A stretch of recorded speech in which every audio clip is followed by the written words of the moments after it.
Hello mga ka-great, magandang araw po sa inyo lahat.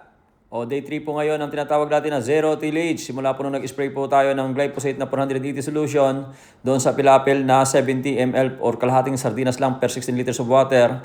Ngayon naman po ay obserbahan natin after 3 days na nag-spray naman tayo ng glyphosate doon sa ating mga pinitak na isang sardinas naman ang tinimpla natin. So ang mapapansin nyo rito ngayon ay medyo, ayan na, mamamatay na yung damo. Once na nagkaroon po ng paninilaw na kunti yan, patay na po yan. Mamamatay na po yan. Eventually, malulusaw na po yan. No, kaya po kalahating sardinas lang ang tinimpla natin sa pilapil para po hindi po tuloy ang matibag ang pilapil. Katulad po na lagi natin sinasabi.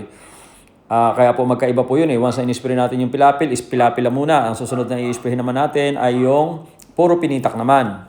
Ayaw kasi natin na maghalo-halo po yung pag-i-spray dyan. Baka nag-i-spray kayo sa pinitak, na i-spray nyo rin yung pilapil. Kapag nagaganon po, ayon po ay full dose na po yun. Isang sardinas na po yun. Pwedeng matibag na talaga ang pilapil once na natubigan. Now, yung sinasabi ko po sa inyo, after 4 days po na nag-spray po kayo ng glyphosate doon sa mismong pinitak, makikita nyo po meron po mga berde-berdeng nakakaligtas. Yan po ay i-sprayin po natin bukas yan. Yung tawag natin na touch-up application ng glyphosate 480 TSL.